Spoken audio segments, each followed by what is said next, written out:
Hello and welcome to Course 1, Unit 2, Lesson 1, What is a Bond? In this lesson, we're going to learn about what a bond is, who uses bonds, the bond risks, and why is bond investing so lucrative. So let's get started. The first thing to understand about a bond is that it's nothing more than a loan. So as I describe the following scenario, just keep that in mind as we go throughout this lesson. Okay, so let's start off with a representative from a large business that we'll call the business Real Estate Empires. This is the CFO and his name is Jack. And as the Chief Financial Officer, Jack is responsible for making sure that any type of financing that goes through the business all runs through Jack. So Jack's responsible for that. So Jack was given a mission from the CEO, the Chief Executive Officer, that he needed to come up with financing for $500 million in order to construct the company's new headquarters building. So here's the new Real Estate Empires headquarter building that Jack is going to be financing, and this building cost $500 million. So Jack's going to have to go out and try to find that money. So how does Jack finance a building of that size and to come up with that much money for his corporation? And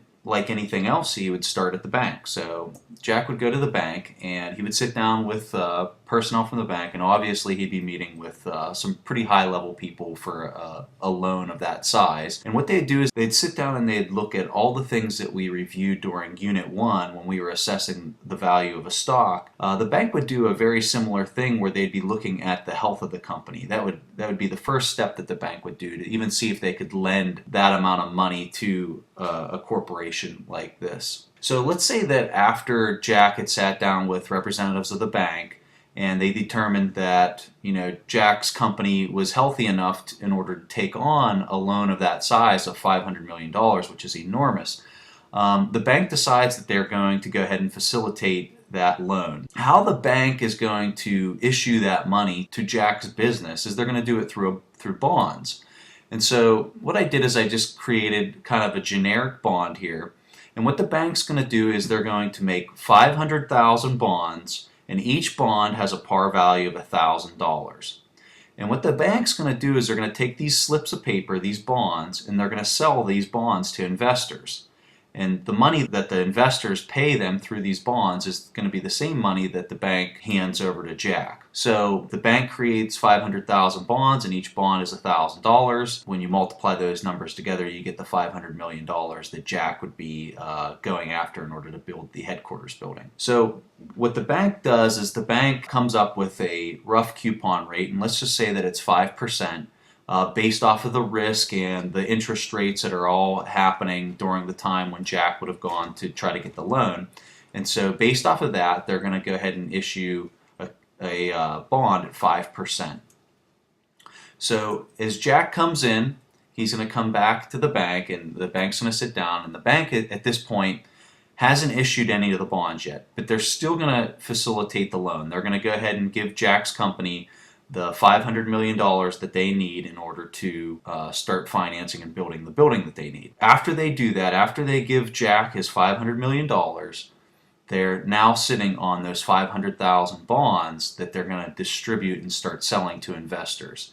So let's go to the next step here. Okay, there's our investors. And so the bank, after Jack's out of the equation, Jack got his $500 million from the bank.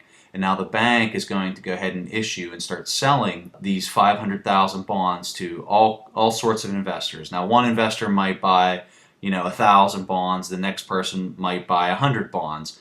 But the bank is going to be selling each one of those bonds.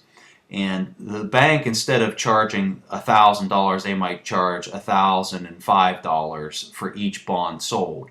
And that difference, that $5 difference, we'll call it, is what's called the underwriter's fee, and that's how the bank makes their money because they're selling off all these bonds. So because they're selling 500,000 bonds, and let's say they mark each bond up $5, that's how the bank's making their money. So the investors get their bond, and they pay $1,005 to get into that bond, and when they hold that slip of paper, what they're actually going to receive, you see how it says the coupon rate is 5%.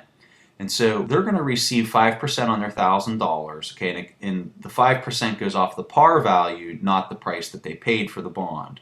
Okay, that's really important to take note. So they're going to make 5% a year on the $1,000. So every single year they're going to make $50. And bonds are typically paid 2 times a year. So these investors, if one of these investors had one bond, they'd receive $25 after 6 months of owning it, and then the next 6 months they'd get another $25, and they'd keep getting those $25 payments for the total term of the bond, which would be 30 years. And then, and this is also a very important part, at the very end of that 30 years, they'd receive their $1,000 par value investment back. And that would be paid by Jack's company. So Jack's company would also be making that coupon payment of that 5% each payment. So after the bank sells off that bond, the relationship at that point is now between Jack and the investors. So let me go ahead and recap this real fast so you can kind of see how the flow of money would occur during this transaction. So Jack needed the $500 million. The bank supplied him that $500 million. So there you can see the money going right towards Jack. After Jack received the $500 million, the bank now has 500,000 bonds that they now need to start selling to investors. Now, if they don't sell all the bonds initially off to the investors and the bank's continuing to hold the bonds, well, then the bank would receive their coupon payments, those 5% coupon payments. But if the bank does sell the bonds off to the investors, which they want to do because they ultimately don't want to be responsible for that size of a loan, they want to push that responsibility off onto the investors. But after the bank would go ahead and start selling those bonds off to the investors, and now the investors have all the bonds, the relationship is now between Jack and the investors. And so Jack's company is going to continue to make the 5% coupon payments to those investors, and they're going to make that every 6 months. They're going to make another payment. They're going to keep making those payments clear up to the 30 years. So those investors are getting paid 5% on that initial investment when they bought their bond for 30 years. And then after the 30 years, the bond becomes mature, and that's an important term to know. The bond becomes mature after the term limit, and Jack's company now has to pay all those investors, or whoever's holding the bond, whoever holds the bond after the term comes up, they all receive a $1,000 payment, the par value. They receive that $1,000 payment after the bond becomes mature. And that's it. That's really all there is to it. Okay, so who issues bonds? Okay, there's really just two divisions for this, and one is corporations and the other is government. So the model that I just walked you through was a corporation. If a corporation needed to raise money, that's one of the options that they have in order to raise those funds, is to go to a bank and have the bank issue bonds. So you understand that model, and when you're talking at the government level, they do the exact same thing. They go through the same steps. They'll go to the bank. The bank will look at the capability that the government actually has to repay the bond. So when you get into like the state and local level, they don't have the luxury of the federal level that they can just print more money, because they don't have state dollars or they don't have local dollars. They're using federal dollars. So the state and local government have to remain within their boundaries and watch their balance sheets and make sure that the revenues that they bring in aren't exceeding the expenses that they have. So when they go to the bank's going to do the same thing, and they're going to assess their ability, the local government or the state government's ability to repay the loan. And the interest rate that they would make the bond for would be corresponding to their ability to pay that off. When you get into the federal level, Warren Buffett considers this a zero risk investment simply because the federal government has the ability and the luxury to just print more money if they need to.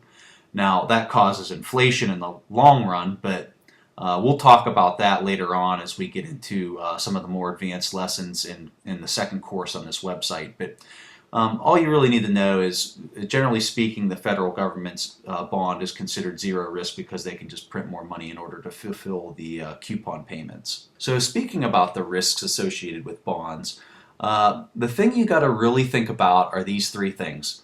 The first one is whether the company or the government would have a failure, because if that company, let's say we go back to Jack's company, although he might have got a really good interest rate because maybe whenever he went in for his initial screening, everything looked like the company had full ability to pay back their loans, but that's a long loan. That's 30 years long. So 15 years later, maybe you got new management, maybe you have a new board of directors, and the direction that the company has taken has become a whole lot riskier. And what you'll find is that company, that risk associated with the company, and that maybe their inability to continue making their coupon payments starts showing up in the market, and people start trading that bond much lower because there's no anticipation that the coupon payments are going to be sustained. The next risk that's associated with bonds is that when interest rates change, the bond value, the market value of that bond is also going to change. So let's assume that you just went out and you bought a 5% federal bond, and 2 years later interest rates went down to 4%. So here you are holding that 5% bond, and 2 years later the best people can get when they go out and want to buy a bond is 4%. So there's an enormous advantage that you have holding a bond that is paying a higher interest rate than what people can go out and get at 4%. And so the value of your bond on the market goes up significantly based off of that change. And the last thing that is a risk associated with a bond is inflation. If you would go out and you'd buy a 5% bond and inflation throughout the term of that bond is 4%, all the more money you're going to make, relatively speaking, is 1%. So when you're figuring out the value of a bond, you absolutely have to subtract out the inflation that occurs through that duration that you own the bond. And that's something very important to understand. And we'll talk about all those factors much more in the second course, but this is just a general overview. Okay, so I briefly talked about a company that would start performing poorly. And let's assume that you're holding a bond for a company that actually does fail and goes through bankruptcy. I know in 2008-2009 timeframe, this was real for General Motors. They went through bankruptcy. And so when something like this happens, the order of distribution for the equity that remains in that company whenever they go bankrupt, the order of precedence is that the bondholders receive their money first, then the preferred shareholders, then the common shareholders. Now in the first unit, what we were talking about were common shares. So you'd be last in order there to receive distributions of what was remaining in the company if it would fail. So that's one of the things that is really great about bonds, is that your level of risk is a lot lower than dealing with common shares, because if something bad happens, you're the first person to receive payment if there's any money left. So that's something else you got to consider. And a lot of times when you're talking bankruptcy, there's not really too much left. So that's just something else to think about. So why would you invest in a bond? And a lot of people, they really don't see the value in it because they see maybe a low coupon rate of maybe 5%. But what I'm going to do is I'm going to show you why investing in bonds is absolutely just as important as investing in stocks. And this is so fundamental to Warren Buffett's investing approach, and this is something that I really want you to pay close attention to. So what I got here is the Dow Jones Industrial Average through our last market crash in 2008, and you can see the timeline above there. And what I did is I looked up what the 30-year federal bond rate was back in the beginning of 2007, and that bond rate was around 5%. And then what else I did, and if you've gone through the first unit, you understand what the price to earnings ratio is, and if you don't, I recommend that you go back and definitely watch that first unit before you jump here to the second unit, because this will make a whole lot more sense. But during that same time in 2007, at the beginning of 2007, the average price to earnings ratio on the Dow Jones was 27. So as you remember, if we take the reciprocal of our price to earnings ratio, that gives us a pretty generic and rough estimate of what our return will be. And so taking the reciprocal, which just means 1 divided by that price to earnings ratio, so it'd be 1 divided by 27, our return is 3.7%. So looking at the bond, a federal bond, which we've already established is almost a zero risk investment, and it's making 5%, and if you would go and invest in the Dow Jones Industrial Average and your PE is at 27 and you can only expect a 3.7% return, it's pretty obvious which investment here is the better choice. And that's that the bond is, because you'd be making 5% opposed to 3.7%. And so when you look at this chart, you can see how stocks were probably trading like wildfire back in 2007, and everyone and their kid was involved in the stock market. But yet the bond is where Warren Buffett and really smart value investors would have been, because they know that they're going to get a better return on it. And so what that does, and they weren't predicting anything. They're not predicting anything here. All they're doing is simply reacting to what's a better value. And at this point, it was the bond. Now, as we look over to the right side, let's go to 2009 and look at how the numbers changed. So now in 2009, a 30-year federal bond is now at 2.83% because the federal government's trying to stimulate the economy. They dropped the interest rates, okay? And now we look at the average price to earnings ratio for stocks, and it's a 15. So when we take the reciprocal of 15, which is 1 divided by 15, our return is 6.7%, almost double where it was 2 years earlier. So now let's look at that return. So bonds are now 2.83%, and stocks are at 6.7% on average across the board. Which one's the better investment? Well, of course, the stocks are the better investment. And of course, that's what Warren Buffett and all the billionaires were doing, was they were buying up all these stocks when they were at dirt cheap prices, and they were, minimizing, they were buying companies that had very little debt. And so what they knew is they were always on the right side of the equation. They were always investing in bonds when they should have been, and they were investing in stocks when they should have been, because they were simply making that comparison. And that is so vitally important to understand. So let's have some fun here. Let's assume that we bought a 30-year federal bond back in 2007 because we saw it was at 5%. And the price was $1,000 per bond. So let's just buy one bond for $1,000 back then. So then we hold on to that bond, okay, and now in 2009, the interest rates dropped down to 2.83%, okay? And when those interest rates drop and you're holding, because remember, we bought the 5% bond, so we're holding that 5% bond. And now it's 2 years later, and the best that anybody can go out and find is 2.83%. But what are you holding on to? You're holding on to the 5% bond. And who doesn't want to buy a 5% bond when interest rates are that low? So your bond becomes more valuable on the market because you're holding the 5% bond when everyone else can only get 2.83%. And so the value would have changed approximately up to $1,418. And then when you add in 2 years of coupon payments, that actually goes up to $518 that you would have made in a 2-year period. So that's about a 25% return for owning that bond in just 2 years.